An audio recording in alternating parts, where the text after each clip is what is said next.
Samma Sambuddhassa. Namo tassa bhagavato arahato samma sambuddhassa. Namo tassa bhagavato arahato samma sambuddhassa. Mendengar dharma pada saat yang sesuai, itulah berkah utama. Saudara-saudara, para umat Buddha yang berbahagia, malam hari ini saya kira juga merupakan satu kesempatan yang baik untuk kita bisa berjumpa bersama-sama dalam acara puja bakti dan sekaligus mendengarkan dharma. Saudara-saudara, kadang-kadang memang kita ini kalau setiap minggu atau seminggu sekali suruh ke wihara, sering-sering juga banyak alasan. Sehingga kalau ditanya, kamu minggu ini mau ke wihara enggak? Wah, sibuk saya. Ada. Terus, kalau bukan hari Minggu, misalnya Senin itu malah lebih sibuk. Nah kalau Selasa, wah itu banyak les anak-anak. Kalau Rebo, wah ini ada lagi, pokoknya ada jawaban. Jadi dari Senin sampai hari Minggu, kalau ditanya mau ke wihara enggak? Ada aja alasannya. Kenapa demikian? Ada beberapa hal yang membuat orang itu kurang semangat ke wihara. Yang pertama adalah dia merasa di wihara ini kan paling cuma diajari berbuat baik. Saya kalau berbuat baik itu sudah tahu. Benar. Saya yakin di wihara tidak pernah diajari untuk misalnya diajari ini loh caranya kalau kita mau mencuri dompetnya orang itu gini loh caranya. Enggak ada. Memang tidak ada. Atau kalau anak sekolah juga di wihara tidak pernah diajari misalnya, ini loh kalau caranya ngerepek itu begini, supaya canggih, gurumu nggak tahu, caranya pancarkan cinta kasih sehingga gurumu ngantuk-ngantuk, nah, ngerepeknya bebas. Saya kira tidak ada itu acara itu di wihara. Nah, sehingga orang yang mengatakan, alah ke wihara itu kan pokoknya diajari berbuat baik. Itu memang alasan yang sulit ditentang. Cuman kalau saudara mau tanya lebih lanjut, lah, apakah kamu sudah banyak berbuat baik? Apakah kamu sudah tahu kebaikan itu apa saja? Dan yang lebih penting lagi, apakah kamu sudah tahu bahwa di dalam agama Buddha itu bukan hanya ngajari berbuat baik. Wah, itu akan menimbulkan jawaban lagi. Wah, kalau agama Buddha nggak ngajari berbuat baik saja, mesti pernah ngajari berbuat jahat nih. Bukan. Agama Buddha bukan ngajari berbuat baik saja, tapi juga bukan berarti ngajari jahat. Kalau gitu apa? Agama Buddha itu ngajari berbuat baik, tetapi juga ngajari mengurangi kejahatan. Nah, ini lebih khusus. Kalau cuma ngajari sebaik-baik aja, gampang. Apa tahu ngajari perbuatan baik? Ya, orang tua Anda sendiri saya kira sudah ngajari berbuat baik. Nggak usah ikut agama tertentu. Misalnya, Ada anak-anak dikasih burung yang kecil itu. Ya, anak di sekolah sering di depan sekolah ada orang yang jualan burung. Ya, ada lah ya. Di depan sekolah biasanya ada jual burung. Sejak saya kecil di depan sekolah itu biasanya ada. Nah, anak-anak itu biasanya beli lalu kasih benang. Dah, burungnya disuruh terbang, nanti benangnya habis, tarik. Jadi kayak main layangan. Terbang, tarik, terbang, tarik, terbang, tarik. Nah, itu walaupun orang tua nggak ikut agama apa-apa, tetapi kalau lihat begitu kadang-kadang orang tua bisa ngomong, jangan untuk mainan, dilepaskan saja. Bisa. Apalagi ikut agama Buddha, wah pasti sudah orang anak masih dimarahi sama orang tua. Oh, mama saja ikut fangsen terus-terusan, kamu malah beli burung di fangsen pakai benang tarik lagi, pakai benang tarik lagi. Ini kan namanya ngawur-ngawur. Nah, pasti begitu. Nah, memang sebetulnya di dalam Dharma kita diajarkan untuk berbuat baik. Itu nomor 1. Tapi jangan lupa nomor 2, kita diajarkan untuk mengurangi kejahatan.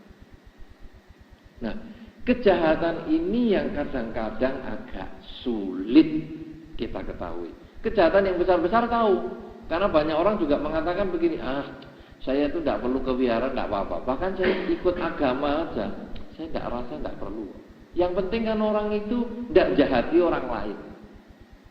Itu sudah mesti bagus hasilnya. Benar. Tetapi jahat itu apa saja? Nah, di dalam Dharma jahat itu ada 5 paling tidak. Tidak membunuh, tidak mencuri, tidak melanggar kesusilaan, tidak bohong, dan tidak membuat. Paling tidak ada 5 ini yang dihindari. Tetapi kejahatan sendiri di dalam Dharma yang diterangkan untuk yang lebih lanjut itu banyak sekali.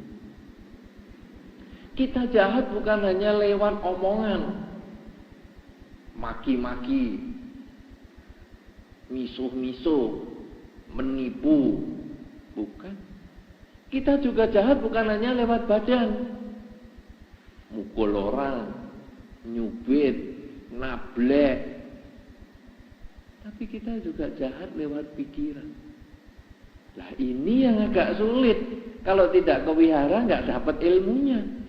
Bagaimana mencegah kejahatan lewat pikiran? Loh, apa sih kejahatan lewat pikiran? Itu kalau kita mau tidur itu loh.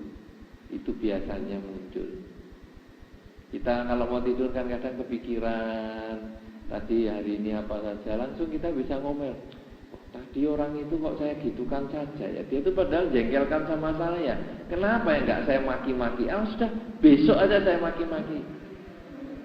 Sebetulnya di dalam Dharma cara berpikir itu sudah kejahatan lewat pikiran.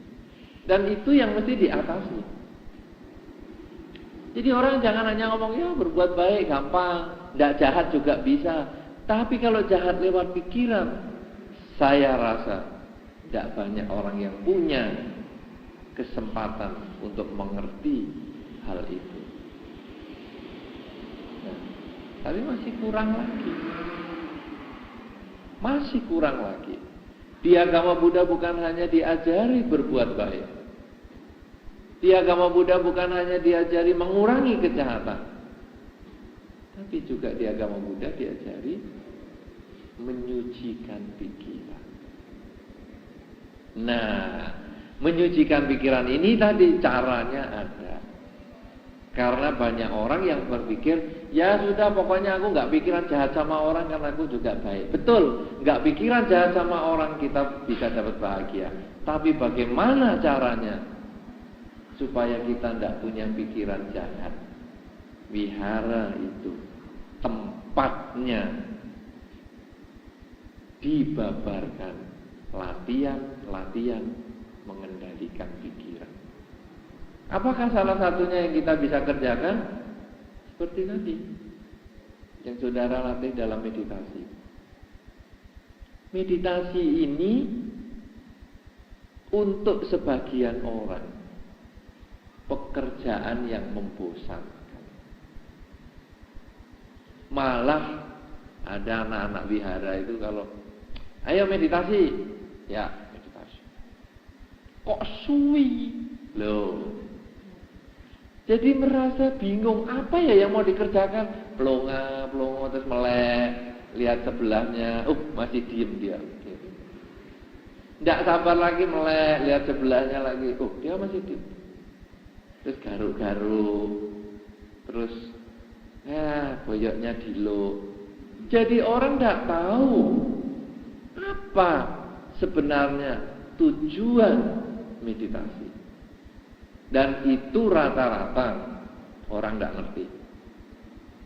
Kalau saya melihat pada waktu latihan meditasi bersama begitu, kira-kira 90% itu cuma nunggu kapan meditasi ini dikatakan selesai.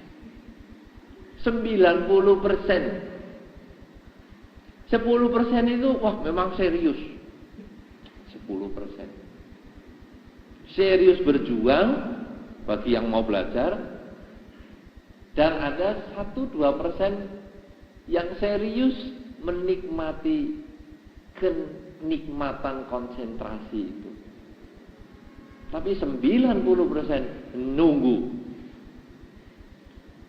Dari 90% itu 10% kira-kira nggak ngerti apa to karepe meditasi. Kok mesti loh. Sehingga kadang-kadang ada yang berpikir, aku nanti ke wihara kalau habis meditasi aja lah. Loh kenapa? Kesel loh meditasi.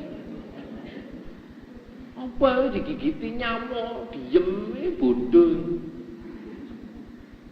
Nah, saudara-saudara, padahal meditasi ini betul-betul ciri khas agama Buddha. Benar-benar meditasi ini membawa manfaat, bahkan bukan hanya untuk umat Buddha. Karena meditasi ini sifatnya universal. Agama lain saja kalau ke wihara itu belajar meditasi. Tapi umat Buddha di wihara suruh meditasi nunggu waktu. Loh, apa sih yang dikerjakan? Ini yang tadi saya sampaikan. Bagaimana mengendalikan pikiran supaya pikiran itu terkonsentrasi, bebas dari karma buruk, bisa diarahkan mengembangkan karma baik.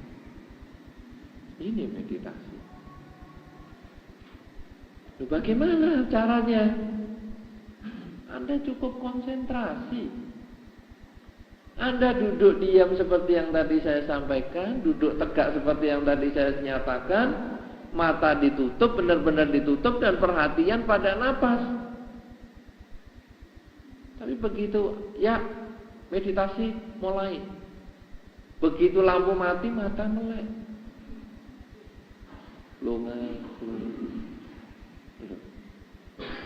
Ini repot. Kenapa? Karena Anda lalu tidak mendapatkan manfaat dari latihan meditasi itu. Sayang sekali. Nah, kenapa demikian? Karena kalau kita ini terbiasa pikirannya konsentrasi, yang tadi dilatih dengan kita memperhatikan masuk dan keluarnya nafas, yang nanti disarankan sebetulnya setiap hari Anda melatih itu di rumah, maka pikiran Anda itu nanti gampang terpusat pada apa saja yang Anda kerjakan. Anda sebagai pelajar, karena kalau pikirannya terpusat, mendengarkan ceramah itu gampang, mendengarkan keterangan guru gampang. Anda daya ingatnya menjadi meningkat. Anda sebagai orang yang bekerja, dengan meditasi itu meningkatkan konsentrasi kerja Anda. Sehingga hasil kerja Anda pun akan menjadi meningkat. Anda yang sakit, dengan meditasi, kesehatan bisa ditingkatkan. Anda yang gelisah, dengan meditasi, Anda bisa tenang. Anda yang kurang percaya diri, dengan meditasi, bisa tenang. Bisa percaya dirinya meningkat. Dan masih banyak yang lain lagi. Karena itu kesempatan latihan meditasi di wihara ini gunakan dengan sebaik-baiknya. Karena wihara merupakan tempat yang paling sesuai untuk latihan meditasi. Kenapa demikian? Karena orang kalau masuk ke sebuah ruangan dhammasala begini, pasti kegiatannya itu tidak neko-neko. Kegiatan orang yang di dalam dhammasala tidak guyonan, tidak nyetel televisi, tidak tidur-tiduran. Jadi tempat ini terjaga karena hanya untuk khusus baca parita. Lah karena pikiran kita ini hanya khusus baca parita, setiap kali di tempat ini hanya parita saja, maka ruangan ini terbentuk dalam ruangan yang enak. Karena gelombang yang terbentuk adalah gelombang pikiran yang positif. Anda bisa bayangkan atau Anda bisa bedakan.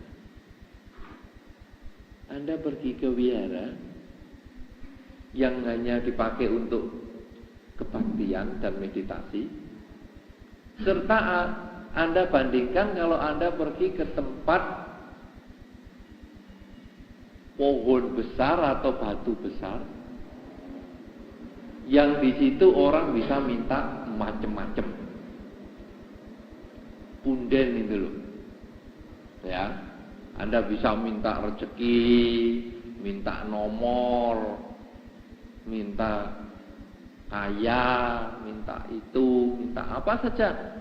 Lalu nanti di situ tempatnya orang nyepi, tidur di situ. Coba Anda bandingkan. Anda masuk wihara dengan masuk seperti itu. Rasanya nanti lain. Pernah bedakan enggak? Pernah bedakan belum? Belum. Survei dong, survei. Di daerah sini ada punden di mana? Datangi. Lalu Anda rasakan di situ. Meditasi di situ. Bandingkan dengan meditasi di wihara. Lain. Ketika Anda meditasi di wihara, pikiran itu enak, langsung bisa konsentrasi dengan baik. Kenapa? Karena di situ di wihara selalu isinya konsentrasi. Isinya kan hanya baca parita terus. Diskusi juga diskusi dhamma, nggak pernah untuk geger-geger, ngerasani sedikit. Tapi kalau coba nanti meditasi di punden-punden itu begitu Anda masuk saja, mungkin Anda sudah agak merinding. Merinding begini, duduk meditasi, tambah takut, malah toleh-toleh. Nggak ada apa-apa, nggak ada orang tuh padahal. Tapi gini lagi, toleh lagi, kok rasanya nggak enak ya? Seperti ada orang liatin, belakang kepala kita ini seperti ada yang ngeliatin terus. Ini noleh lagi. Lama-lama Anda nggak tahan di situ, angkat kaki pindah. Kenapa demikian? Karena tempat itu tidak biasa digunakan meditasi. Malah kadang-kadang untuk konsentrasi aja sulit sekali. Anda begitu meditasi gini konsentrasi, yang datang itu malah macam-macam pikiran yang mungkin tidak terpikir Anda sebelumnya. Kenapa bisa demikian? Karena di situ memang isinya apa saja permintaan ada. Dan di situ kadang tempatnya untuk omongan yang tidak karu-karuan. Ini bisa Anda buktikan. Oleh karena itu, pada saat Anda di wihara, gunakan kesempatan itu untuk bermeditasi. Apalagi masuk ruangan yang begini ini, gunakan kesempatan itu untuk meditasi. Karena sering, Belum kebaktian mulai, duduk ngobrol dulu. Sayang sebetulnya. Kalau Anda mau ngobrol di luar.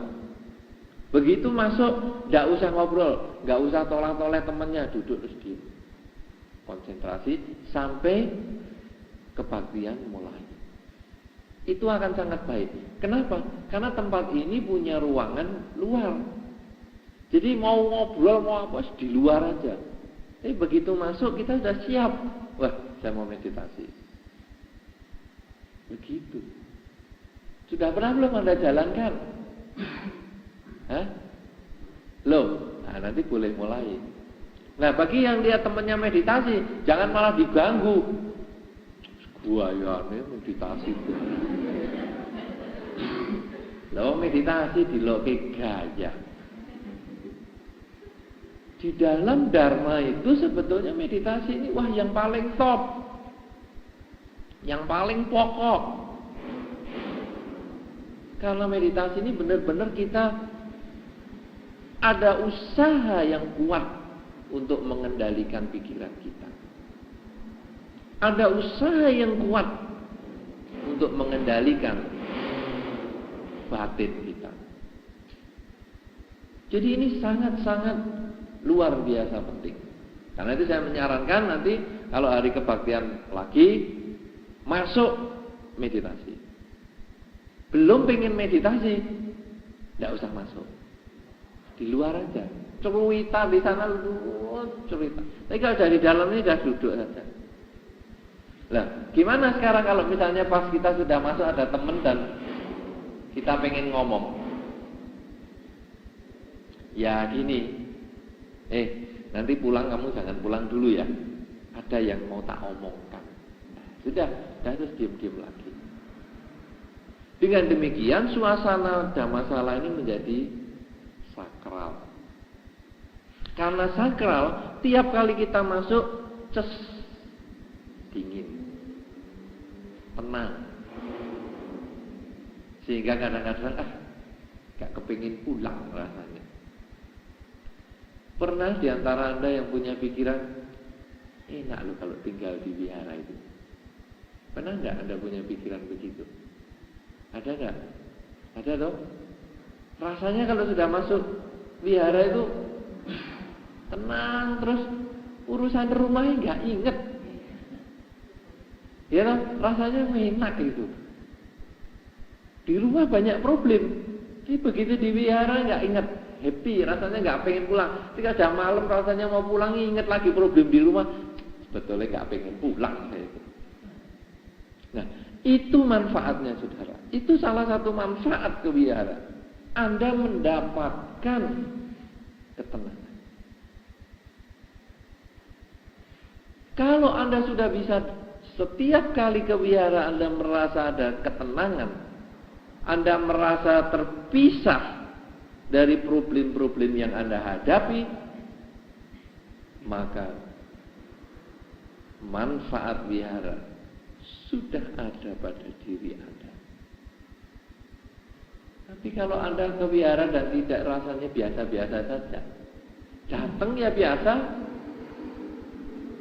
Terus misalnya biasanya pulang jam 9, dipulangkan jam 8, hore. Seperti anak sekolah kalau jam kosong, hore, seneng sekali. Berarti wihara belum ada manfaat untuk Anda. Hari ini kebaktian dibatalkan karena kita mau acara ke pesta. Hore, kebaktian batal. Berarti Anda belum merasakan manfaat kewihara. Ada enggak Anda yang begitu?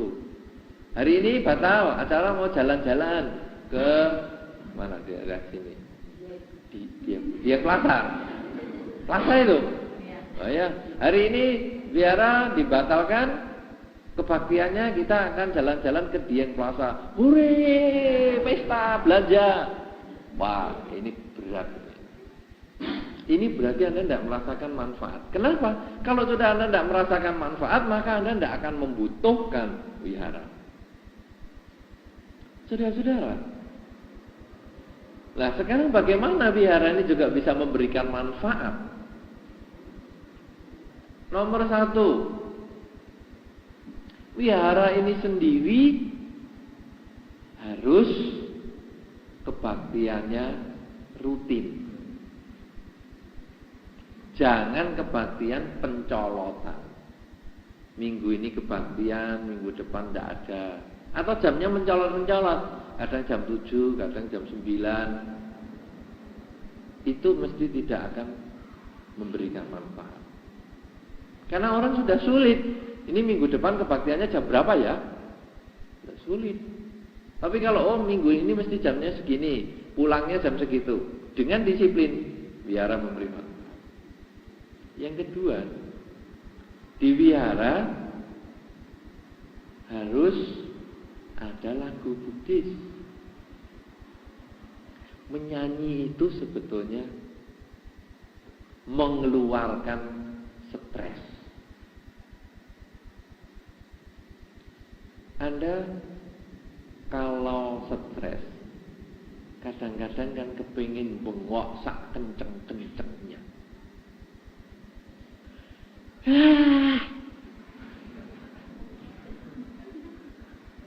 Pagi-pagi bangun tidur aja juga kalau angop, antarnya wah, itu tanda-tandanya stres. Coba rasakan, yang angopnya kenceng, angop itu bahasa Indonesia gitu. Menguap. Menguap itu kan kalau air dipanasi kan menguap loh. Masa angop menguap? Ya? Bahasa Perancisnya apa? Angop, iya itu bahasa Perancisnya. Pandai ya Anda bahasa Perancisnya. Saya nggak ngira loh bahasa Perancisnya juga angop.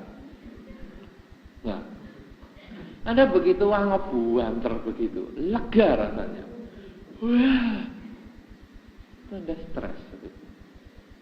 Nah, sekarang kalau di wihara itu ada lagu Buddhis dan yang nyanyi juga kencang, itu ngurangi stres. Jadi saya keliling-keliling wihara-wihara, yang paling nyanyinya semangat saya lihat di Makassar. Ada orang Makassar sini? Ada yang pernah ke Makassar? Pernah? Satu orang aja? Siapa lagi?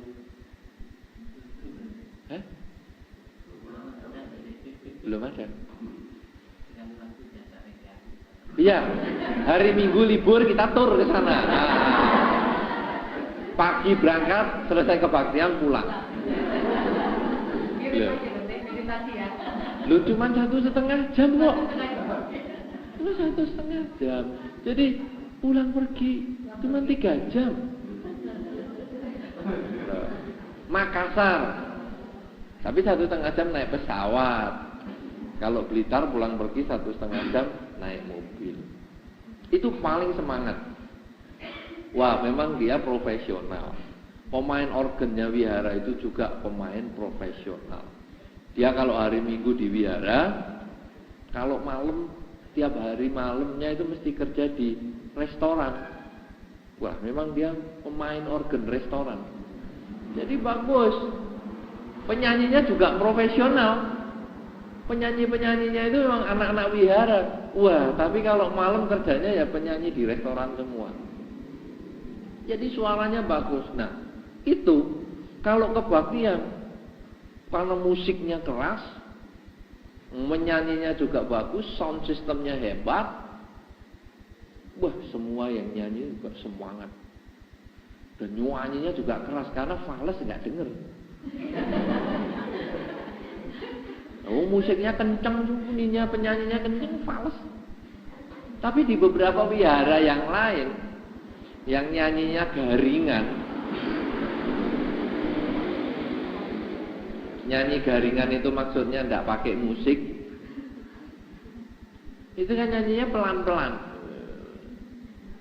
Mari kita berdana aja lagunya pelan. Yang nyanyi cuma 3 orang. Yang lain meditasi. Meditasi dalam arti nggak ngomong. Nah, itu kenapa pelan? Karena kalau fales kedengeran. Padahal kalau di kamar mandi nyanyinya teriak-teriak sampai tetangga 2 rumah aja denger, tapi kalau di wihara pelan. Lah, kalau Anda sudah pelan, pulang Anda tetap stres. Tapi coba kalau Anda nyanyinya kencang. Mari, apa lagunya? Marilah kita berdana. Kenceng lah. Tidak berdana tidak apa-apa, yang penting bengok dulu. Itu sudah Anda dana bengokan. Kalau Anda nyanyinya kenceng, happy, puas, pulang seneng. Saya tanya ke orang-orang, kamu tuh ngapain dong ke karaoke? Anda pernah ke karaoke? Pernah loh? Nyuanyi. Apa itu? Apa tadi? Ngilangin stres. Kalau sudah nyuanyi rasanya enteng. Pulang happy, besok pengen datang lagi. Sampai restoran-restoran saja kan sekarang dikasih karaoke. Biar mau makan nyuanyi dulu kan, tambah lapar toh. Nyuanyi. Bengok-bengok. Nanti kalau sudah selesai makan, nyanyi lagi. Rodok kalem lagunya biar enak. Ngurangi stres. Nah, kalau wihara itu ada lagu Buddhis, wah, pasti happy. Di sini ada lagu Pak Padi. Nyanyi, kenceng nggak? 3 orang nanti yang nyanyi. Harus, kalau hanya 3 orang, pemimpin lagu harus ngomong, nyanyi yang keras. Tidak nyanyi keras, tidak pulang. Nah, jadi keras, kenceng semua. Kan jadi kenceng. Nah, kalau nyanyi 3 orang, biarin aja. Jangan. Dan lagunya harus yang variasi, macam-macam. Nah, itu membuat wihara bermanfaat. Kenapa? Karena begitu kita datang, kita mendapatkan ketenangan, suasana wihara yang enak, terus kita nyanyi, jadi kita lega. Bengok sak kencengnya itu lega. Anda tidak perlu ke karaoke. Dan cara ini yang membuat di tetangga kita rame itu salah satunya karena kalau saya tanya, ngapa gak kamu kok seneng ke tetangga? Lagunya enak-enak. Daripada ke karaoke mahal bayare, nyanyi di situ enak-enak. Lagu Buddhis itu sekarang enak-enak. Tinggal bengoknya. Banyak ratusan lagu Buddhis ini sekarang sudah. Tinggal kita pilih kok. Nah, itu beberapa manfaat sudah ya. 1, tenang. 2, bisa bengok, ngurangi stres. Manfaat yang lain ke wihara ini. Anda itu dengan membaca parita, manfaatnya besar. Anda tidak ngira ya. Dulu baca parita mungkin Anda pertama pelongo-pelongo, salah-salah. Sekarang Anda bisa baca parita, bisa lancar. Parita sulit pun Anda bisa lancar. Apa itu gunanya? Latihan ngomong. Omongan ini lebih lancar. Ilat tidak gampang slip. Loh, dulu ada seorang ibu ya, baca parita kenceng. Namo tassa bhagavato. Semua pada bhagavato, ibu ini agak wato. Sungguh kejadian. Agak wato. Bhagavato agak wato. Wah, itu sampai teman-temannya, anaknya apa kekel-kekel di sebelahnya. Iya, itu baru 3-4 bulan ikut. Tapi begitu dia sering baca parita, dia rajin baca parita, ucapannya ini jadi baik, ngomongnya jadi lancar, tidak gampang slip lidahnya, ucapannya lebih jelas. Itu baru 1. Yang kedua, Anda sering membaca parita, napas Anda bagus. Coba dulu, ingat-ingat, karena ini saya lihat kan sudah orang agak lama semua. Dulu pertama Anda baca Namo tassa bhagavato arahato sama sambuddhassa itu, satu, Anda sulit mengucapkan. Yang kedua, putus-putus. Namo tassa, ambil nafas. Bhagavato arahato, ambil nafas. Sama sambuddhassa. Tapi kalau Anda sudah lancar ngomongnya, narik nafasnya sedikit. Coba Anda rasakan. Benar nggak itu? Gitu? Nah, itu nanti pernapasan Anda bisa lebih baik. Manfaatnya besar itu. Baru itu baca parita saja. Itu secara fisik. Bukan yang mistik-mistik dulu. Masih fisik. Anda bisa rasakan. Kalau apalagi Anda bisa membaca Namo tassa 3 kali, enggak pakai narik nafas.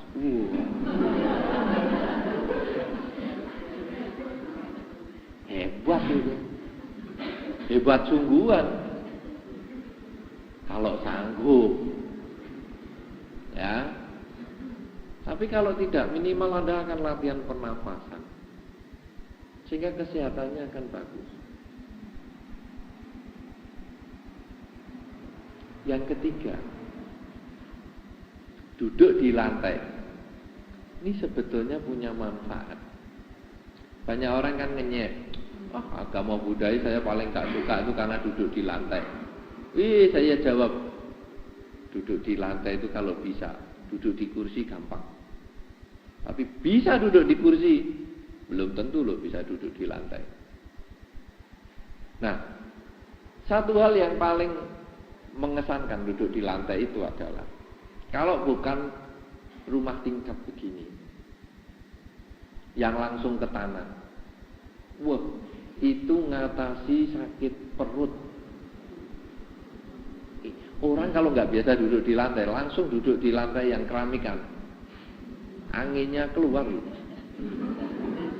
Umat Buddha yang baru-baru itu mesti proses alamiahnya itu mesti muncul. Ya toh? Ada. Tapi itu baru, Pak. Biasanya baru, kalau sudah lama enggak.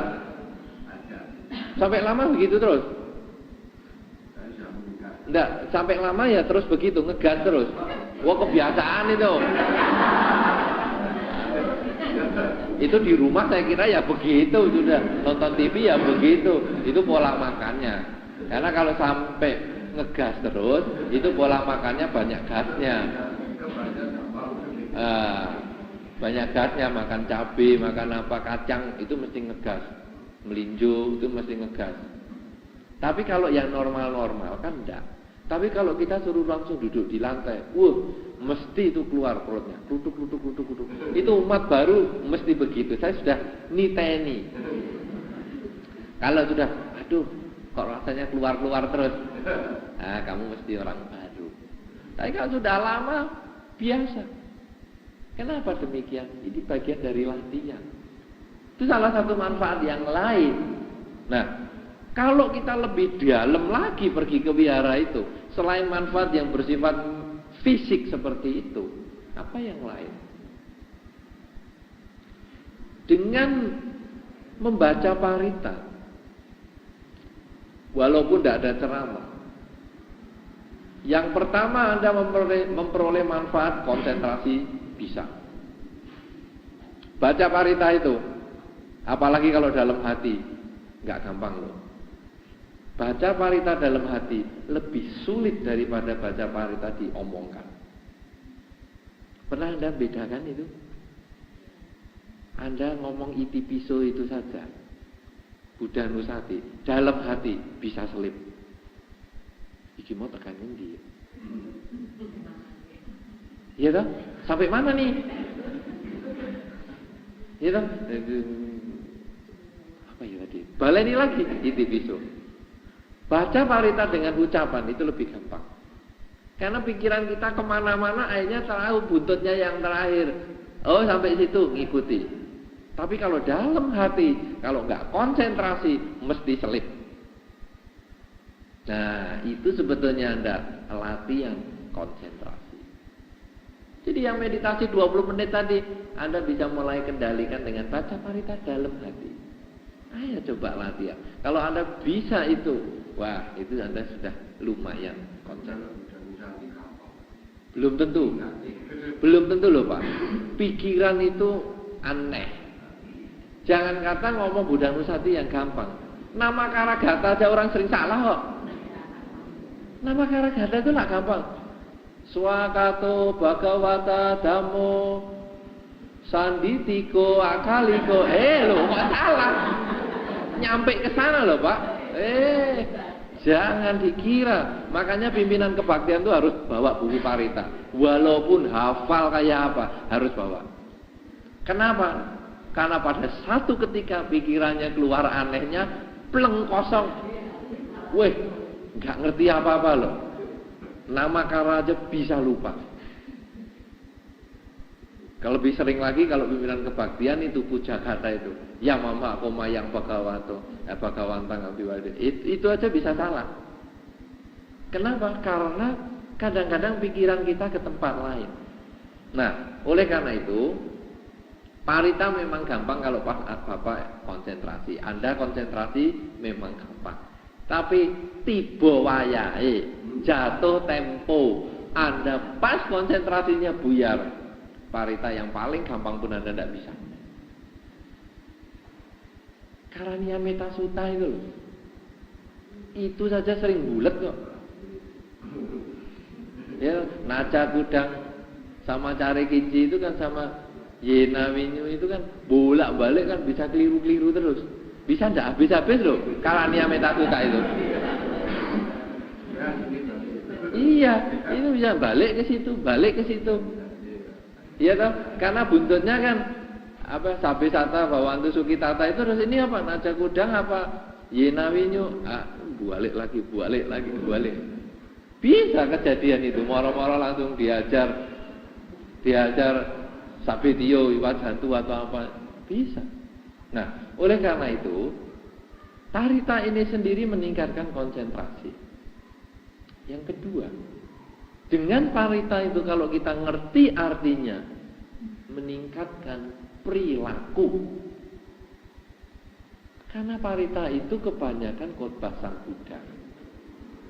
Dan tiap kali kita baca parita itu dengan terjemahannya, selalu pemahaman kita berbeda. Kenapa selalu berbeda? Karena pengalaman kita setiap saat selalu berbeda.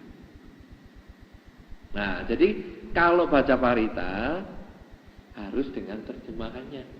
Seperti tadi di sini kan dibaca terjemahannya. Baca terjemahannya pelan-pelan, direnungkan sehingga akhirnya kita punya pegangan hidup. Nah, itu di wihara baru kita datang sudah dapat manfaat, tenang.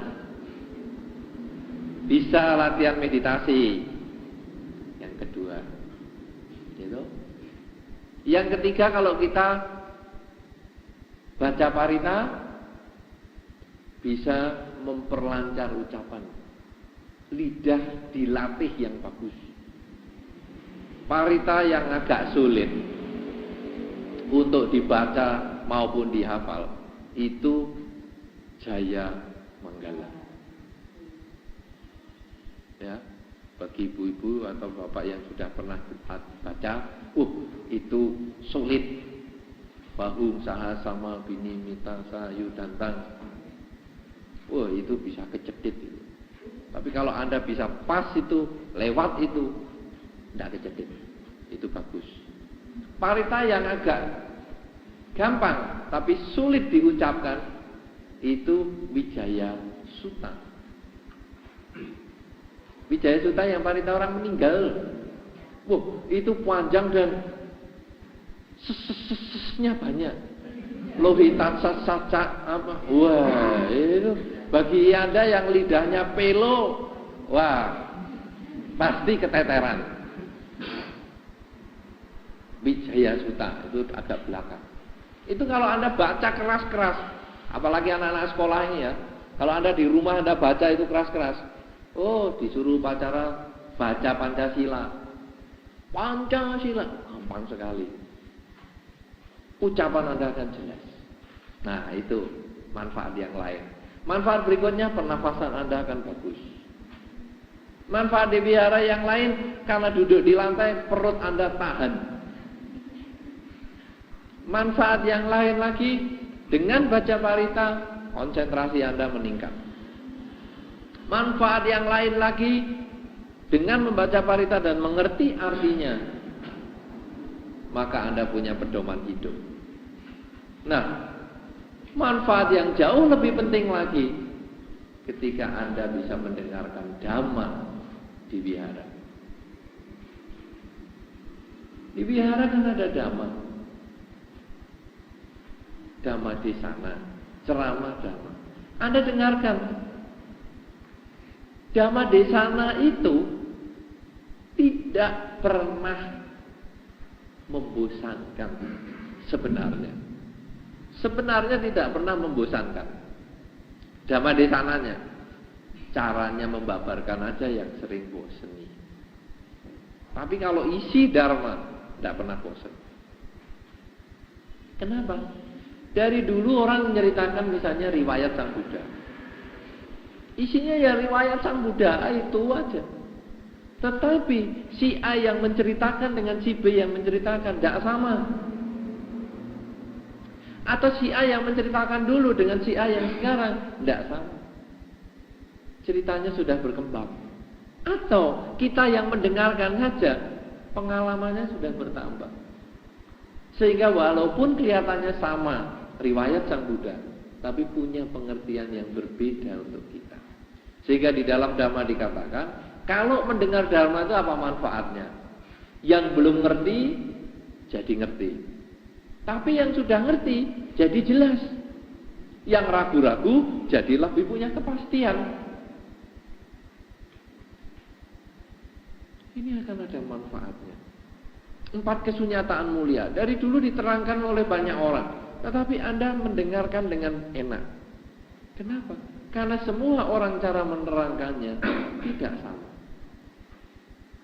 Hari ini manfaat ke wihara saya babarkan. Saya kira Anda juga sudah beberapa kali mendengar kaset tentang manfaat ke wihara. Ada itu ya, manfaat ke wihara. Kasetnya juga ada. Tapi apa yang saya terangkan hari ini kan tidak begitu sama dengan yang dulu-dulu. Kenapa? Karena Anda punya pengalaman yang berbeda. Saya punya pengalaman yang berbeda. Situasi kita juga pas hari ini dalam situasi yang tertentu. Maka manfaatnya juga lain. Nah, oleh karena itu mendengar dharma ini merupakan salah satu tujuan pergi ke wihara. Dan ini merupakan satu kunci juga untuk manfaat ke wihara. Kenapa? Karena dengan mendengar dharma, pulang seseorang itu punya pedoman hidup. Oh, saya tuh harus begini. Saya tuh harus berbuat itu. Karena umat Buddha bukan hanya umat yang sembahyang. Karena kalau hanya umat sembahyang pasti di sini hionya sudah banyak sekali. Karena Anda yang datang segini, 3 orang yang 1 orang bawa 3 hio, wah itu mesti sudah banyak. Tapi kenapa kebaktian sudah dimulai, hionya kok tetap cuma sedikit? Karena Anda bukan hanya umat yang datang sembahyang, pakai dupa, pakai apa, bukan. Seorang umat Buddha bukan umat yang sembahyang, tetapi seorang umat Buddha adalah umat yang melaksanakan dharma. Nah, bagaimana punya pedoman untuk pelaksanaan dharma? Dengan belajar, mendengarkan kaset, membaca buku, atau mendengarkan ceramah langsung. Nah, dengan demikian ini akan memberikan manfaat langsung pada diri Anda. Nah, oleh karena itu saudara-saudara, mendengar ceramah, dhamma ini harus benar-benar serius. Saya senang karena di sini waktu mendengar ceramah juga tidak ada yang bersendel.